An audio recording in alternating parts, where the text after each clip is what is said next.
Yo, what's up guys? Welcome back to another video, and today we'll be talking about NBA news for October 31st, and man oh man do we have a ton of news. And really, we had a great night of basketball on that Halloween night. We had a lot of great games, close games to be exact, and of course some marquee matchups. I'll be discussing all that in this video, so stay tuned if you want to watch that. Now, I gotta do this real quick. If you like all the NBA news, then please make sure you subscribe to my channel, because I will be covering NBA news almost daily. I put an emphasis on almost because on Mondays and Sundays I will not be doing news. Instead, on Sundays I will be doing more of a commentary style video, and on Monday I will be doing power rankings, which I know is controversial, but it really doesn't matter. And without further ado, let's get right into the NBA news for October 31st. Alright, so we start off today's news with kind of a scare we had yesterday with Jimmy Butler. So a little afternoon, Shams, who, if you did not know, is a very public and very popular NBA news reporter, he tweeted out saying this words exactly, in quote, "Jimmy Butler is taking the next step in a 6-week-long process aimed at getting the All-Star out of Minnesota by sitting out tonight against Utah. This could lead to extended absence for Butler." Now, this is exactly what the NBA fans wanted. This is saying that Jimmy Butler will hold out until he gets traded. So everyone got excited and expected this Jimmy Butler situation to escalate quickly. But Woj ruins the fun when he quickly shot down the rumors of Jimmy Butler holding out long term and said that he is only skipping Wednesday's game because he needs to rest his body. Jimmy also later confirmed this when he told Rachel Nichols that he is only sitting out for rest and plans to play on Friday. And this was close to being a season-changing story. The Rockets and Sixers are both teams that have struggled off the gates and could really use a guy like Jimmy Butler, but it was a mere tease, and the Jimmy Butler tenure in Minnesota continues. For our next story, we will discuss two names whose team's options weren't picked up yesterday, and thus they will become free agents this offseason. Our first one will come from Houston, where they have declined Marquese Chriss' team option for next year. And this really makes not a lot of sense coming from me. Before being traded to Houston, Chriss, who is only 21 by the way, was an athletic big who could also hold his own in the paint. He was also working on expanding his shooting range in Phoenix, but he got injured this offseason and just made his return on Tuesday. He only played 8 minutes but did score 4 points in an overall solid performance. But in practice, the Rockets are way over the cap, and that $4.1 million that would be owed to Chriss if they picked up his option would become a huge expense due to luxury tax. Also, if a trade for Jimmy Butler were to formulate, it is very likely that Chriss will be involved. So the Rockets really have a great asset piece in Chriss right here, although they have declined his team option. Now let's move on to Furkan Korkmaz, who, I hope I'm saying his name right, whose team option was declined yesterday by the Philadelphia 76ers. Now this one was a little bit more interesting because Korkmaz is coming off a great summer league, and he showed in summer league that he is an elite shooter. And although he was expected to have an increased role this year with the Sixers, he has only played 26 minutes throughout 8 games. So this was a little bit more expected compared to some of the other moves made within the past week. But wait, this story gets a little bit more interesting as Philly reporter named Keith Pompey, I think I'm saying that right, said that Korkmaz wants to be traded. When asked about this report, Korkmaz didn't deny this report, simply saying that he just wants to play. Korkmaz can be a really good player when put in the right situation, and I feel whoever trades for him will get a steal and possibly even a franchise cornerstone. As I said before, we haven't seen how good he can be, but we've seen how much potential he has in Summer League. So for our next story, we will be going to Cleveland and talk about the craziness that's going on there.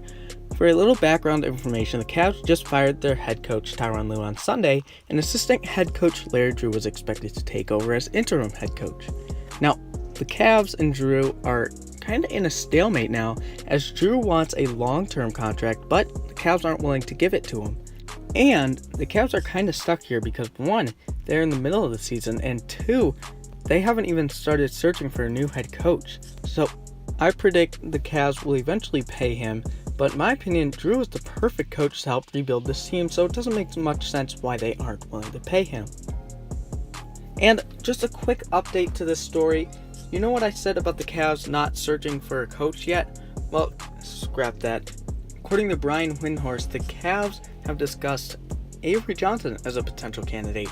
And if you didn't know, Avery Johnson is the head coach of Alabama and was also a coach when Colin Sexton went there. And I would like this move as well. Johnson's coaching style is very defensive minded, and that's really what the Cavs need right now, as their team is top 3 in defense efficiency. So let me know what you guys think. Who should the Cavs stick with, Avery Johnson, or should they go to Larry Drew? So now let's go through the NBA scoreboard for all the scores on last night's games.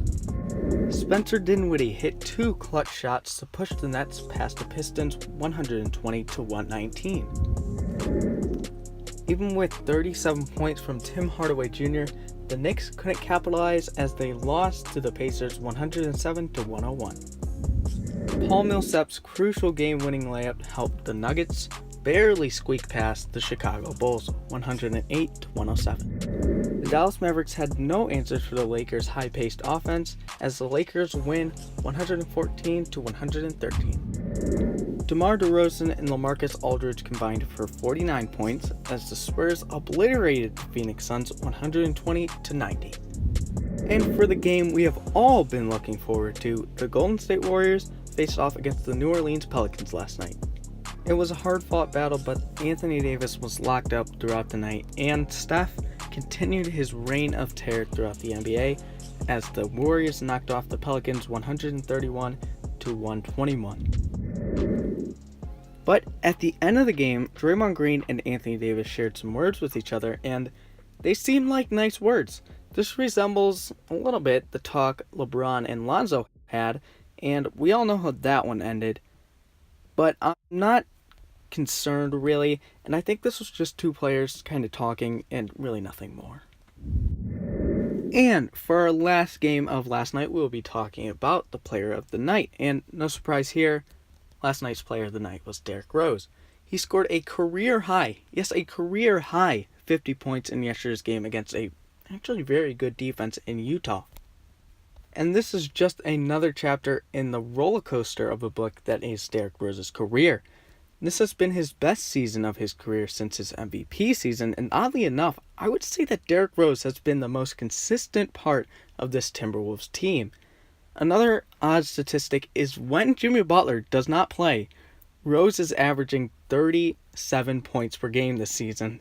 I mean, yeah, I know it's pretty inflated since Derrick Rose just scored 50 points last night when Jimmy Butler didn't play, but that's just kind of a fun stat to add onto that. And in case you couldn't tell using context clues, the Timberwolves knocked off the Utah Jazz 128-123. So thank you guys for watching. I hope you enjoyed. Let me know what you guys think down below. Here's my question for all of you. Do you think D-Rose will win some sort of seasonal award? I mean, he could win 6-man. Definitely not MVP this year, but do you think he could win 6-man if he stays on the bench? That's really my main question. Or do you even think he has a shot at most improved player? I mean, it's going to be close. Karis LeVert has also looked very good this year.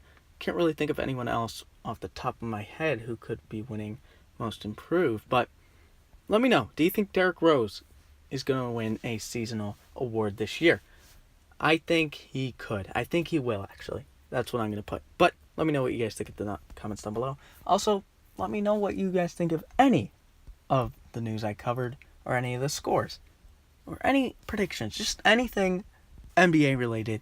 Let me know in the comments down below. As I said, thank you guys for watching, and if you like all my videos, then make sure you subscribe. And if you like this video in particular, make sure you leave it a like and a big thumbs up, even though those are the 2 things. So thank you guys for watching, and see you soon.